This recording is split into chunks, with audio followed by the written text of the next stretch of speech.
It's time for Talking Pints, and I'm joined by Elizabeth Burton-Phillips, MBE. Elizabeth, welcome. Thank you, Nigel. To the programme. And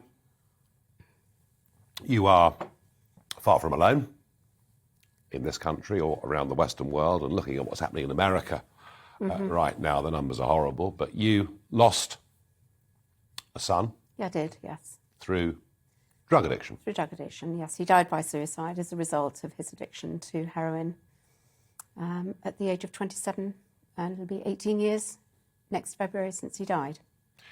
Yeah, I mean, there's no worse thing that any parent can go through, and I bet there are parents watching this now who've had children that have had drug problems, yes, and who are saying, there, but for the grace of God, go on. Yes. An incredibly difficult thing to deal with. It's very hard, yes, because of the stigma that's associated with addiction and society's judgment. When you say stigma and judgment, do you mean that you felt or you feel that somehow people are looking at you and saying this is your problem as a parent? Yes, I think that historically, certainly in the journey that I had with my son, because I was a teacher, it was something I kept to myself because I was frightened about how society, how my school would judge me as a mother and as a human being, and somehow it was my fault, and I'd caused it and I ought to be able to sort it out, that kind of thing.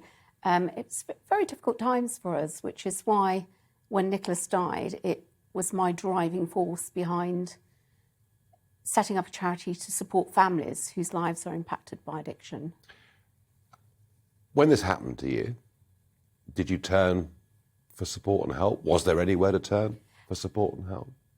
For the bereavement side of things, I found the support through writing, because I was an English teacher, and I found that was very cathartic, very helpful. But during the time that it was happening, I looked for support, and apart from the Samaritans, who were not trained in that specific area, there wasn't anything. They were very, very good and very understanding.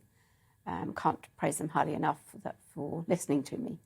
Now, all of this happens in 2004.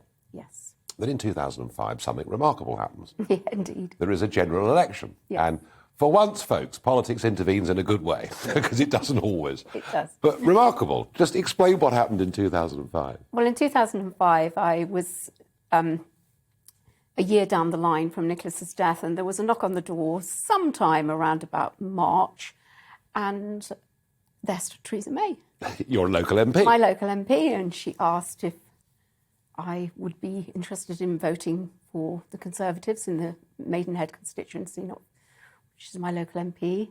And I was wobbly, but I said, well, would you like to come in and have a chat? I'd like to hear what you have to say about supporting families affected by drugs. And she came in, and I told her about what had happened, and she cried openly, and she was very supportive. And then she asked me to speak at the Conservative Women's Association, which, was quite scary, because it was a large group of over 400 women in twin set and pearls, who wouldn't possibly have that problem in their families, of course. Well, yeah, but of course they do. And they do, yes. And they did. And so many came forward. And actually, it opened a new chapter in my life, because at that point, I'd already made my mind up I was going to write a book. Mum, can you lend me 20 quid? What drugs did to my family? And that's when I met a book agent, whom she introduced me to. And this has turned your life around. The book has done phenomenally well and been turned into a play. Yes. And you've established this charity, Drug Fam. And you are someone that goes and lectures in prisons, Yeah, I do. in schools. And you're talking, I guess, not just about the families that are bereaved, but just by the devastation that drugs can cause. Yes, it's the impact that it has on the families, not only the person using the drugs or addicted to the drugs, which is now recognised, obviously, as a health issue and an illness. But certainly when my experience in prisons, particularly when we were touring the book as a play, was how engaged the prisoners were, both men and women. Extraordinary. And on the edge of their seats, many of them with the way the play was performed. Now, this is the blue box that you take Yes. to all of your speeches. Would you just explain that to us? Yes. please? So when Nicholas died, next to his body, I retrieved this blue box, and inside it is the drug paraphernalia that contributed to his final demise. And this was heroin, was it? This was heroin, yes, the spoons and the needles and so on. And over the years, when I've been invited to speak in schools or prisons, universities, rehabs and so on, I've always taken the box with me to explain to people that, you know, you start possibly with a cigarette, which is nicotine, and then you might try some, you know, skunk or something like that, and on you go. And eventually you could, not that you will, you could end up injecting heroin. And so it's been an important part of my journey. It's very schools. real. It's very real. And any Quite family... spooky, actually. It is, yes. And any of your viewers watching this tonight will identify this if they have somebody in addiction. And of course, Mum, can you lend me 20 quid is the calling card for, can I have some money for my drugs?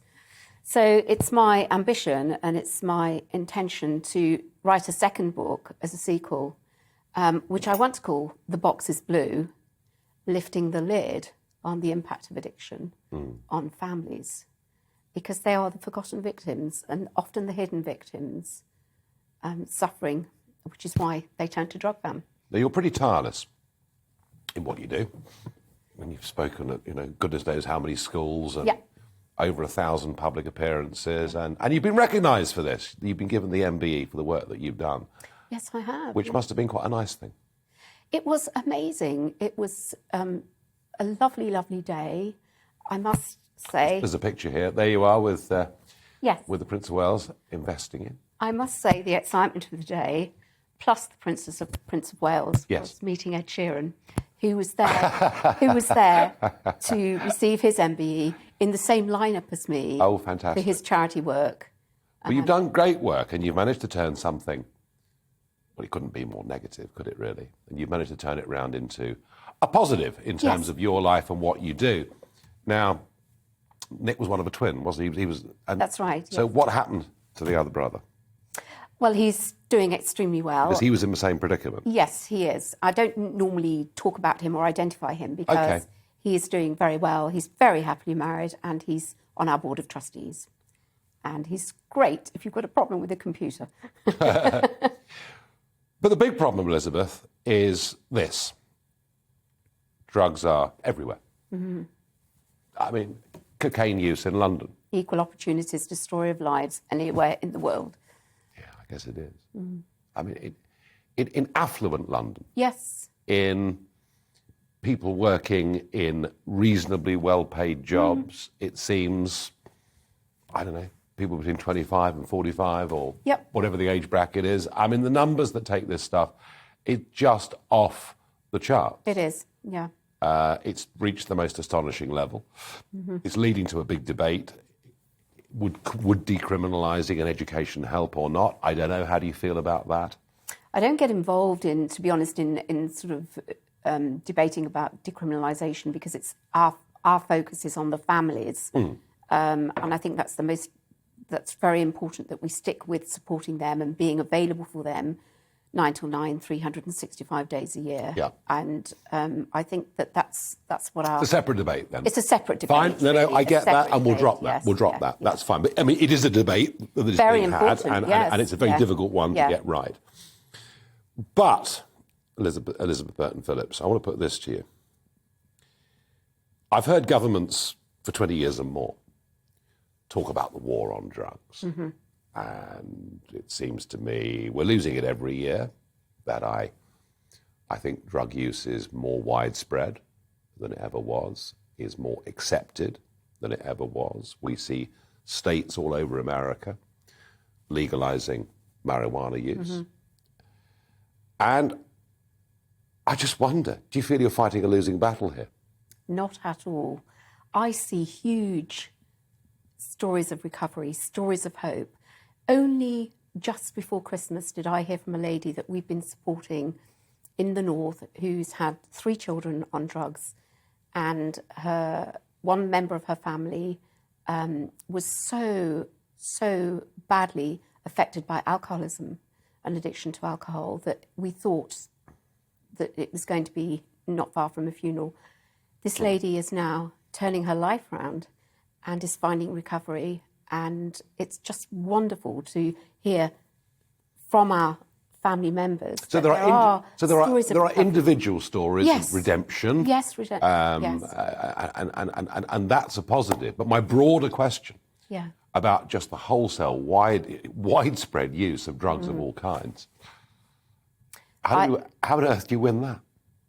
Education. You just do not give up. You never, ever give up educating our young people about the dangers, just starting with the cigarette, where the branding is all about the nicotine, isn't it? Well, yeah, I'm a bit of a sinner on that score, I have to say, but, you know... Well, I've been there as well when I was young. And you're having a glass of wine, yes. so in moderation, these things can be okay. Can be very enjoyable, yes. But some people would apply that argument to cocaine and other drugs, wouldn't they? Some people would, and some people do, but... you know, the cocaine problem, I think, is the biggest one of them all, because that's seen as sort of party drug. Let's do it at the weekends or, you know, over Christmas, and let's all get high. And then all of a sudden that is seriously out of control because it is so addictive. Combine it with alcohol, you get a lot of domestic violence as well. So it's part of endemic in society. We saw this at Euro 2020. Yes. We saw these sort of mass scenes of people just being out of their minds, and cocaine had played a very significant role in that. Yeah. You know, it's very worrying to think, you know, family goes off to the football match and the father's got 3 or 4 children with him and he's snorting cocaine in the loo, getting high. I think we need to get back to finding our own highs, but without becoming an addict. Well, on that note, which is something I think we can all think about that because it makes a lot of sense. Elizabeth Burton-Phillips, MBE, thank you. Thank you, Nigel. For joining me on Talking Pints. And I want to say you're a very brave lady. Thank you very much. You really are.